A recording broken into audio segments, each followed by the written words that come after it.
오늘 우리에게 주시는 하나님 말씀은 에베소서 1장 7절에서 12절입니다.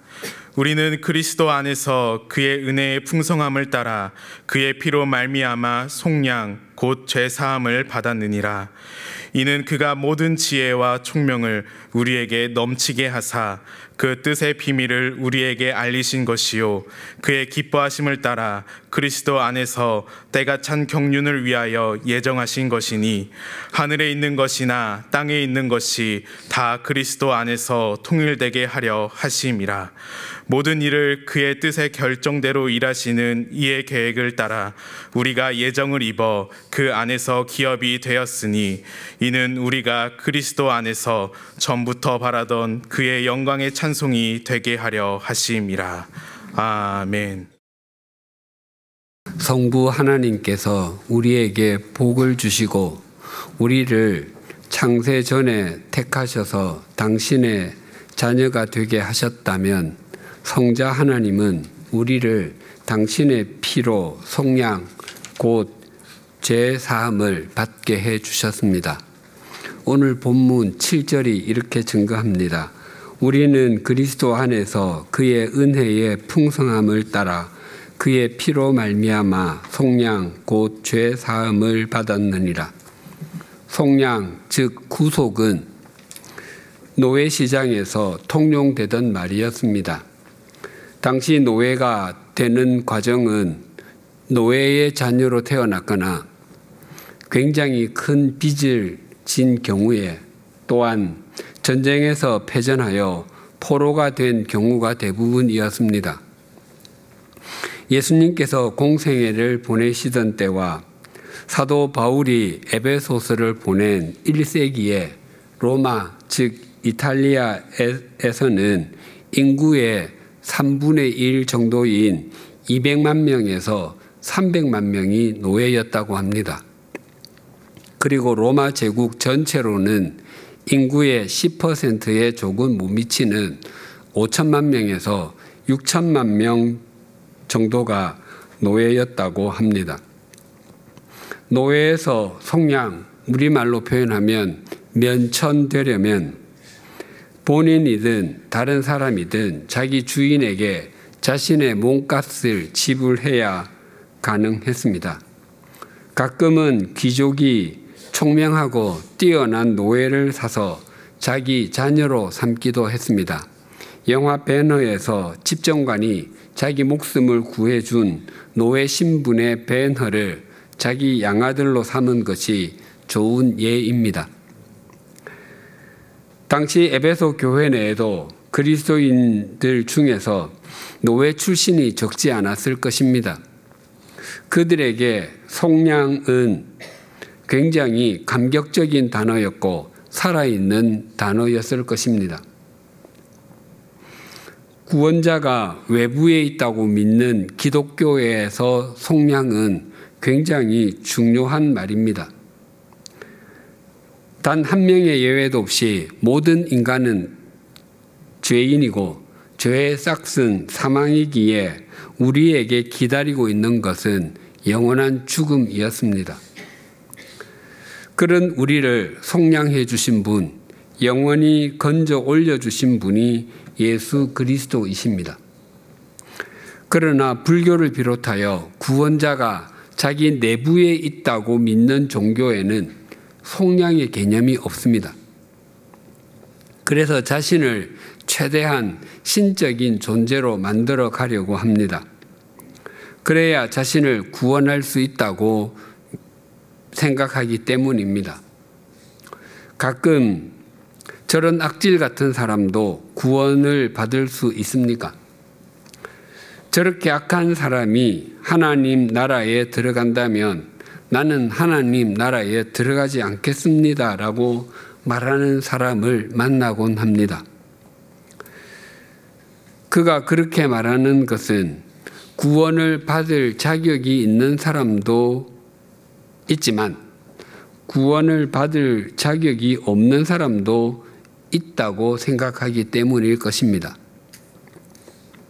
그러나 자기 자신의 능력이나 선행으로 자신의 죄에서 속량할 수 있는 사람은 아무도 없고 스스로 구원에 이를 수 있는 사람 역시 아무도 없다는 것은 우리를 지으신 하나님의 선언입니다. 만약 우리 스스로의 능력으로 속량의 상태에 이를 수 있었다면 예수님께서는 이 땅에 오시지 않으셨을 것입니다.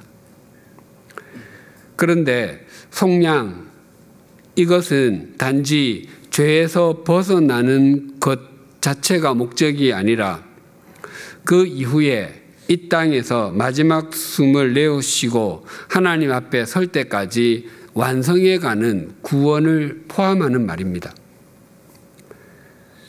고린도전서 1장 30절을 새번역 성경으로 읽어드리겠습니다. 그러나 여러분은 하나님의 자녀로서 그리스도 예수 안에 있습니다. 그는 우리에게 하나님으로부터 오는 지혜가 되시며 의와 거룩함과 구원이 되셨습니다. 여기서 구원이 속량과 같은 단어입니다. 이 구절을 풀어서 설명하면 예수님은 하나님께로부터 나오신 지혜이신 분이신데 그분의 덕택으로 우리는 하나님과 바른 관계에 있을 수 있게 되었고 하나님의 거룩한 백성이 되었고 영원한 삶에 이르게 되었습니다라는 의미입니다. 구원, 즉 속량은 단 일회적인 사건이지만 그 사건은 영원까지 이어진다는 것입니다.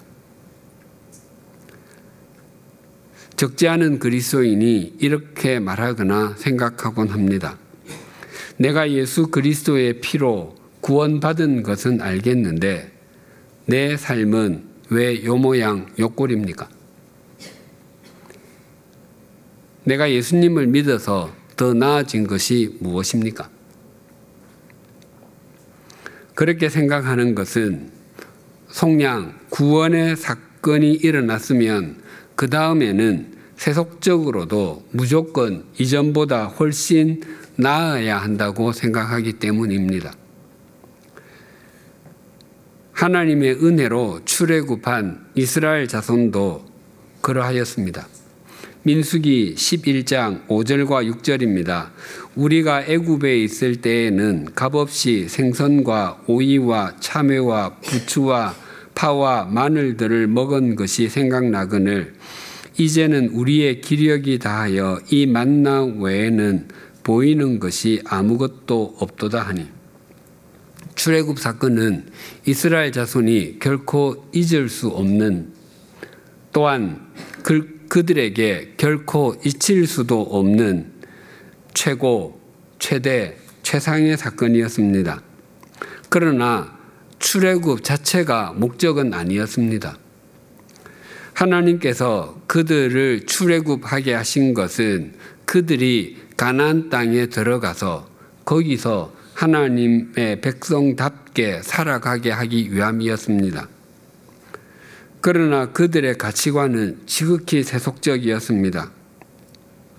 우리가 홍해를 건너기 전에는 생선도 먹고 오이, 참외, 부추, 파, 마늘 등을 먹었는데 여기에 조금 더 추가해서 말씀드리면 뿐만 아니라 그런 채소를 고기와 함께 쌈을 싸서 먹었는데 입니다. 그런데 지금은 먹을 것이 만나뿐이라는 것입니다. 뭐야, 우리 지금 원푸드 다이어트 하려고 애굽에서 나온 거야? 아침에도 만나, 점심에도 만나, 저녁에도 만나. 이제 만나는 너무 지겹고 만나를 생각만 해도 속에서 울렁거려라고 말하는 것입니다. 이스라엘 자손이 바르게 생각하고 바른 마음을 가졌다면 그들은 하나님과 바른 관계를 맺으며 가나안을 향해야 했습니다. 우리가 받은 구원이 예수 그리스도의 피로 말미암은 속량이라면 우리에게 그 속량, 즉 영원한 생명을 주시기 위해서 당신의 생명을 주신 것을 기억하고 우리를 속량하게 해주신 분과 마지막 순간까지 교제하고 동행하는 것이 바른 태도입니다. 본문 8절과 9절이 이렇게 증가합니다.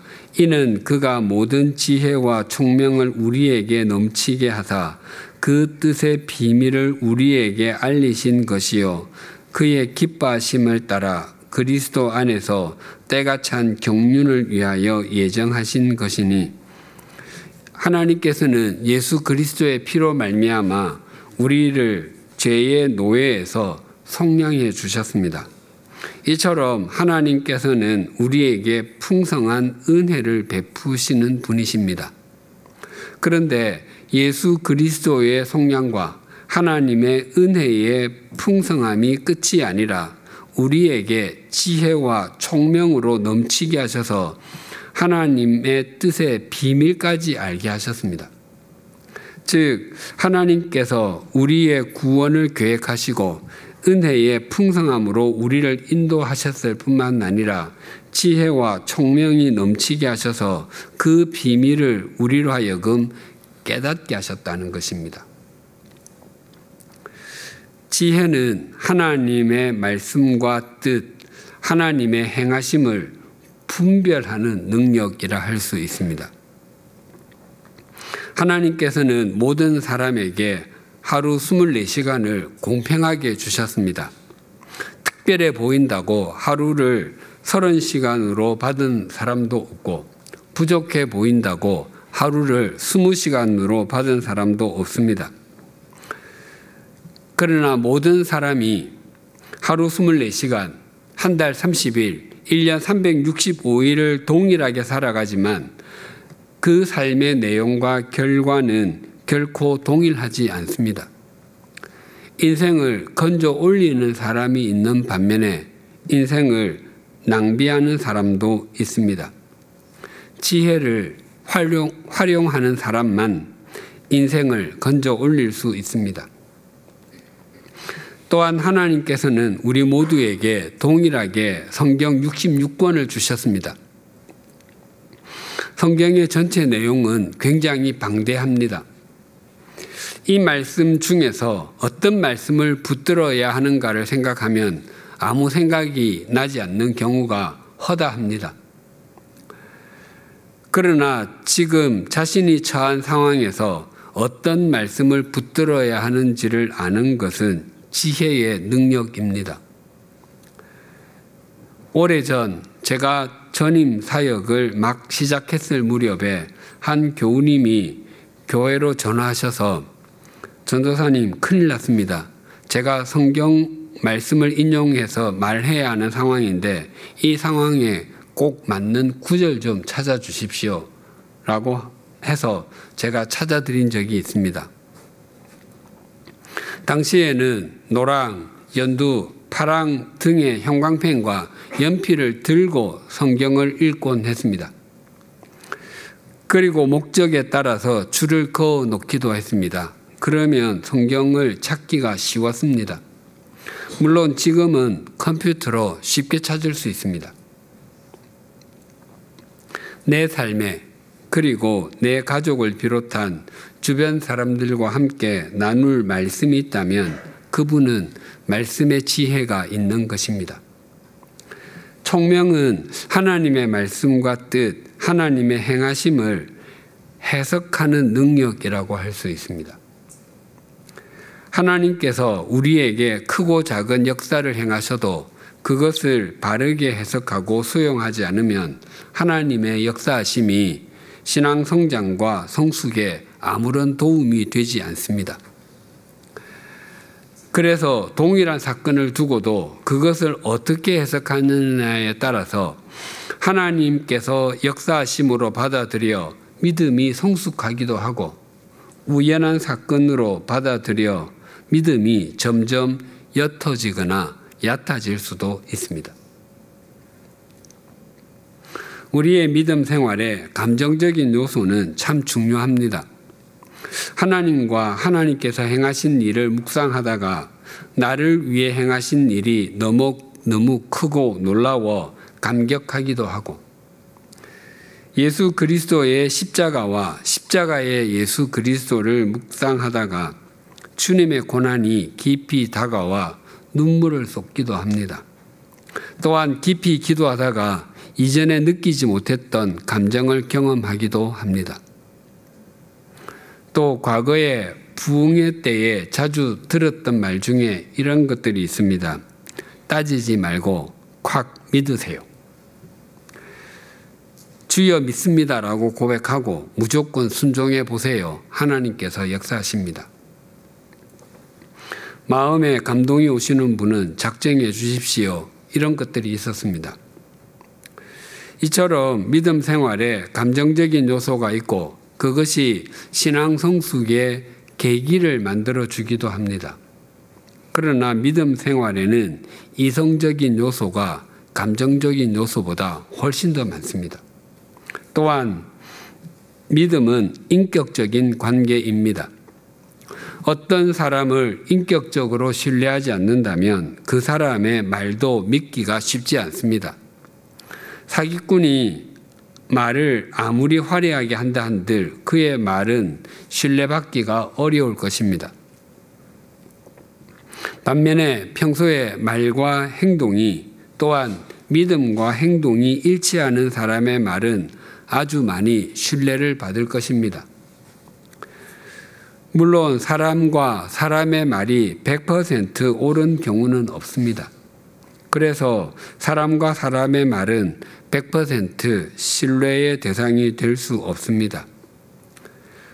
그러나 하나님과 하나님의 말씀은 알아가게 되면 될수록 더욱 신뢰하게 됩니다. 이스라엘이 하나님의 백성답게 살아가지 못하는 것은 하나님과 하나님의 말씀을 바르게 그리고 제대로 알지 못해서였습니다. 호세아 4장 6절이 이러합니다. 내 백성이 지식이 없으므로 망하는도다. 내가 지식을 버렸으니 나도 너를 버려 내 제사장이 되지 못하게 할 것이요 네가 내 하나님의 율법을 잊었으니 나도 내 자녀들을 잊어버리리라. 하나님께서는 당신의 백성이 예배, 즉 제사를 드리지 않아서 망한다고 말씀하지 않으셨습니다. 또한 당신의 백성이 절기를 제대로 지켜서 망한다고 말씀하지도 않으셨습니다. 당신의 백성이 지식, 즉 하나님에 대한 알을 버렸기 때문에 망했고 또 당신의 백성이 율법, 말씀을 잊었기 때문에 하나님께서도 그들을 잊어버리시겠다고 말씀하십니다. 그래서 호세아 선지자는 이렇게 권면합니다. 호세아 6장 3절입니다. 그러므로 우리가 여호와를 알자, 힘써 여호와를 알자. 그의 나타나심은 새벽빛같이 어김없나니 비와 같이 땅을 적시는 늦은 비와 같이 우리에게 임하시리라 하니라. 신앙생활에 하나님을 바르게 알고 하나님을 제대로 섬기는 것의 중요성은 아무리 강조해도 지나침이 없습니다. 그래서 호세아 선지자는 하나님을 힘써 알자라고 권면합니다. 이처럼 믿음 생활에 감정보다도 바른 알, 즉 지식이 훨씬 더 중요합니다. 일상생활에서도 동일합니다. 우리나라 속담에 눈에 콩깍지가 씌었다가 있습니다. 연애를 할 때 연인을 객관적으로 판단하지 못하고 무조건 좋게만 보는 것을 말합니다.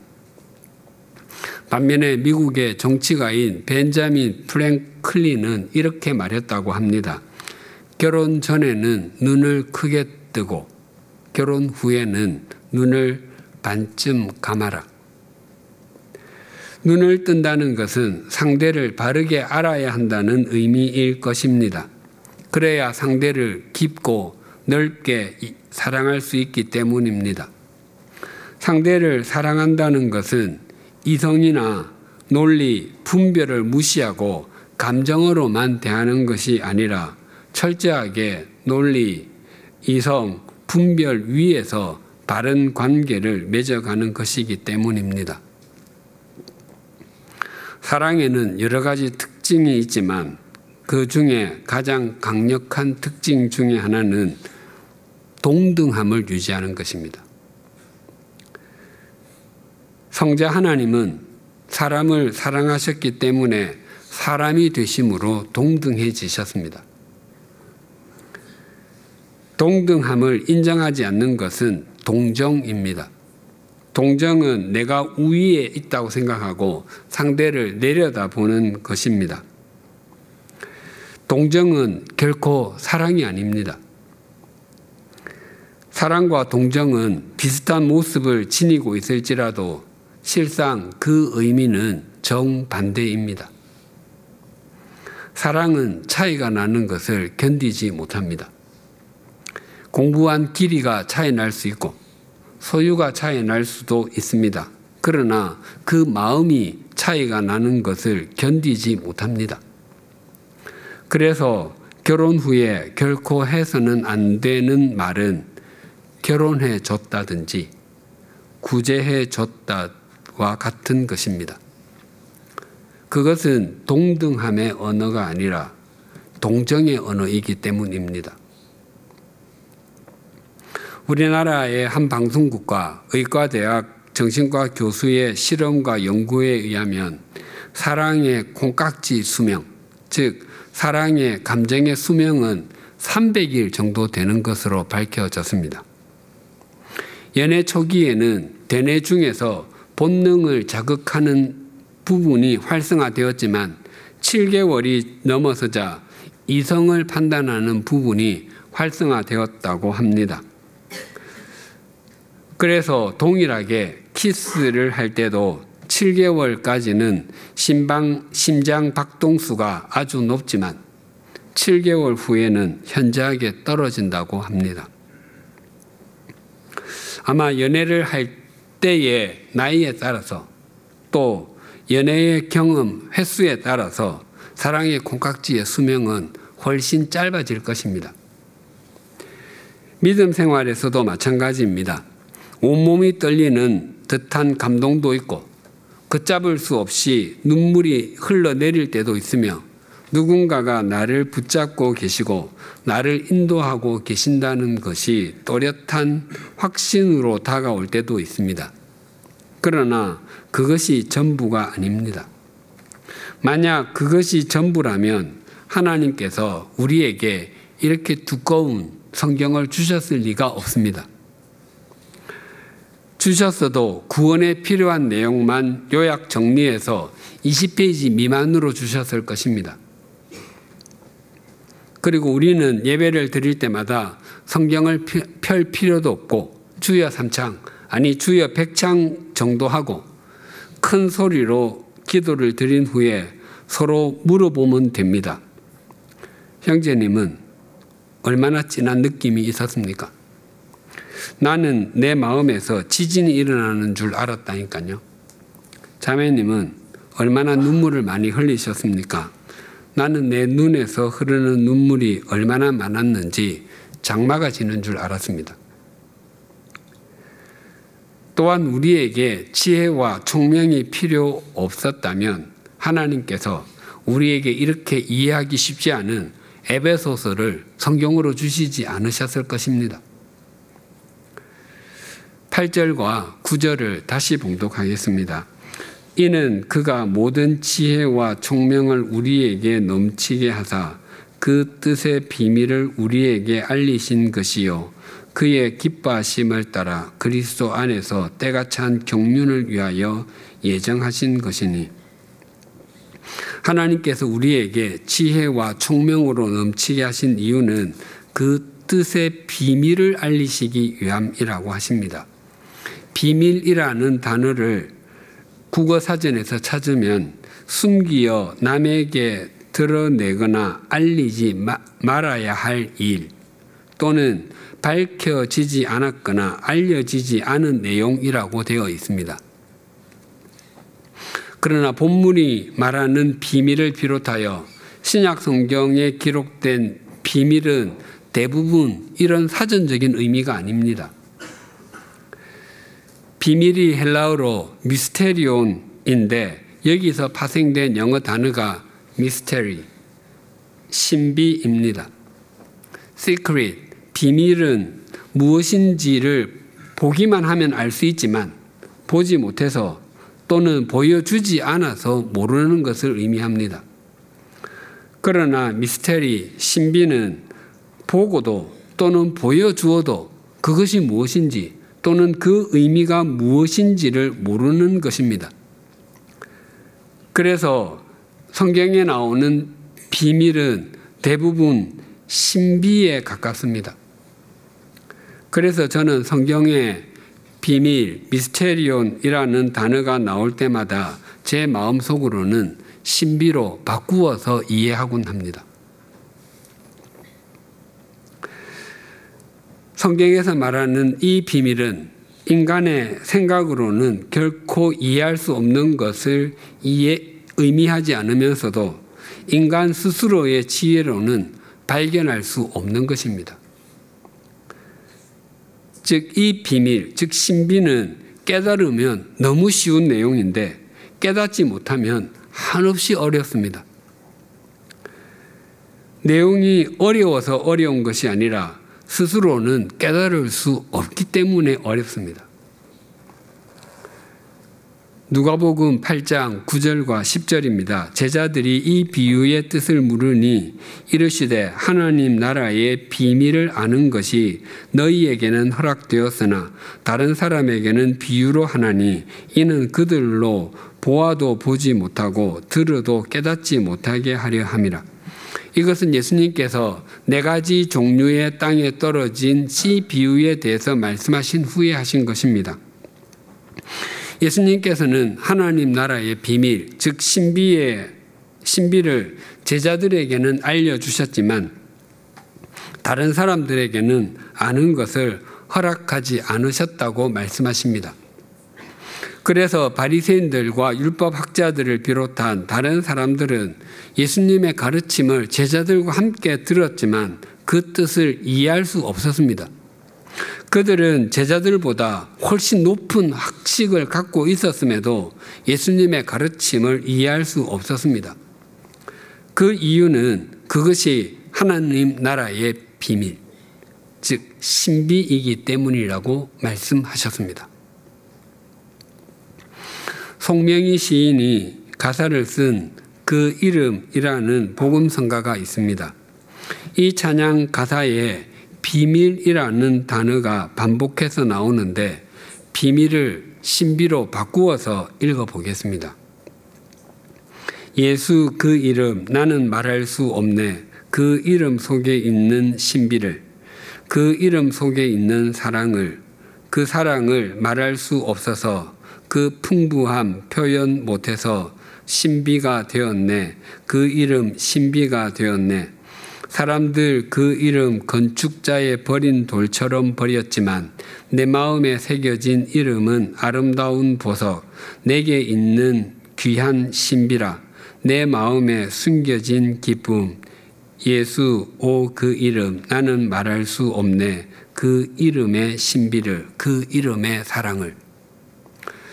송명희 시인이 예수 그리스도에 대해서는 아무리 알려고 해도 모르겠다는 것이 아니라 그분의 신비함이 너무 엄청나다고 고백하는 것입니다. 송명희 시인은 태어난 지 일주일 만에 뇌성마비 중증 장애인이 되었습니다.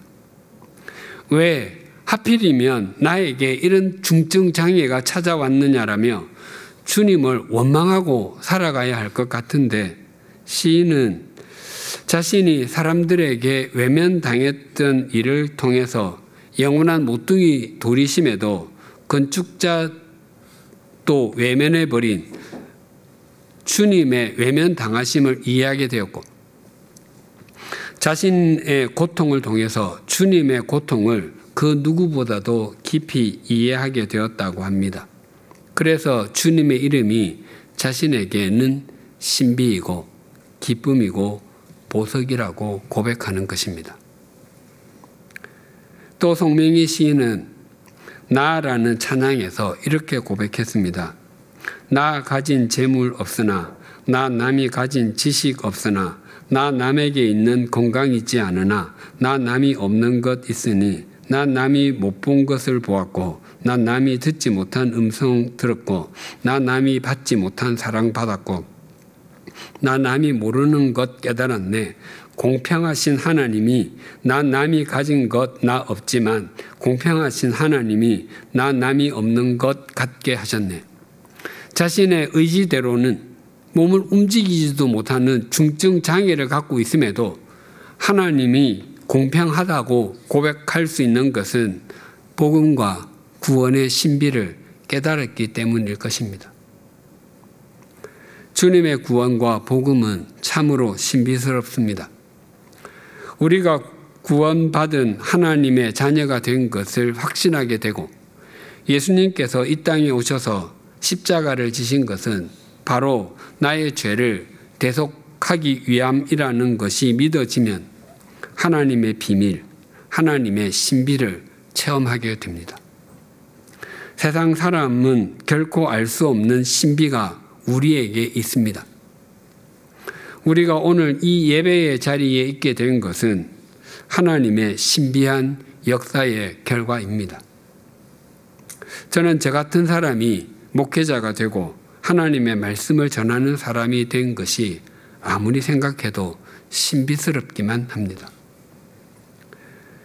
하나님의 신비를 경험한 사도 바울은 이렇게 고백했습니다. 로마서 11장 33절에서 36절입니다.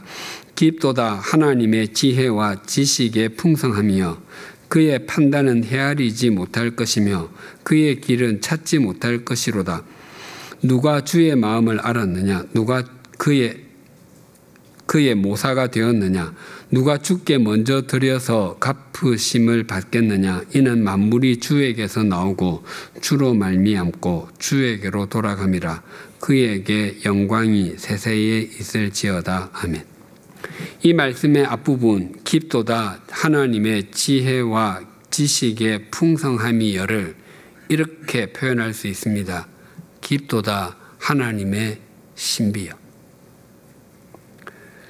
하나님께서 행하시는 일은 또한 하나님께서 베푸시는 구원이 우리에게 신비스럽게 보이는 것은 우리는 유한한 피조물이고 하나님은 무한하신 창조주이시기 때문입니다. 우리가 유한하지 않다면 하나님의 신비를 느끼지 않을 것입니다. 우리 자신도 할 수 있기 때문입니다. 그래서 이 신비함을 깨닫는 것이 믿음입니다. 중세 이전의 사람들은 지구가 평평하다고 생각을 했습니다. 그래서 세상 끝으로 가면 다시는 돌아올 수 없는 낭떠러지가 있다고 생각했습니다. 그런데 지구가 둥글다는 것을 알고는 얼마나 신비하게 생각했겠습니까? 또한 거대한 지구가 어딘가에 붙어 있지 않고 공중에 떠 있다는 것을 알고 얼마나 놀랐겠습니까? 더 나아가 거대한 지구보다 100만 배는 더 큰 태양 주위를 지구가 규칙적으로 돌고 있다는 것을 알고는 얼마나 신비한 생각이 들었겠습니까? 하물며 이 지구를 만드시고 허공에 매다신 하나님의 판단과 생각을 측량할 수 있겠습니까? 그 일을 행하신 하나님의 역사는 얼마나 신비하고도 신비합니까? 사람이 사려 깊은 사람의 깊이를 아는 것은 어렵습니다. 그래서 제자가 스승을 다 이해하지 못하고 수련생이 장인을 다 알지 못합니다. 하물며 천지 만물을 창조하시고 운행하시는 하나님을 인간이 어떻게 다 이해할 수 있겠습니까? 우리가 하나님을 다 이해할 수 없지만 우리에게 구원의 신비를 알게 해주신 하나님과 깊이 교제하기 위해서 우리의 창문을 하나님을 향해 활짝 여십시다. 우리가 하나님의 신비를 인정하고 우리의 삶을 하나님께 의탁하면 우리의 삶에는 하나님의 역사심과 인도하심이 가득하게 될 것입니다. 기도하시겠습니다. 하나님 아버지, 우리가 하나님의 은혜의 풍성함을 따라 예수 그리스도의 피로 말미암아 속량을 받았습니다.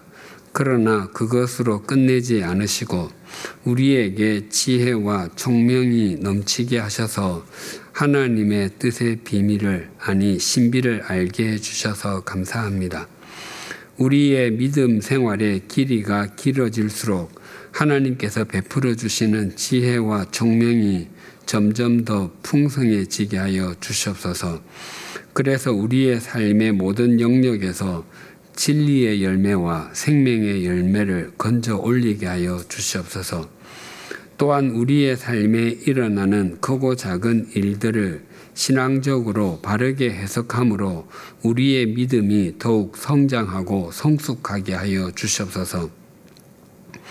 무엇보다도 우리는 유한한 피조물이고 하나님은 무한하신 창조주이심을 잊지 아니하므로 하나님의 신비를 인정하게 하여 주시옵소서.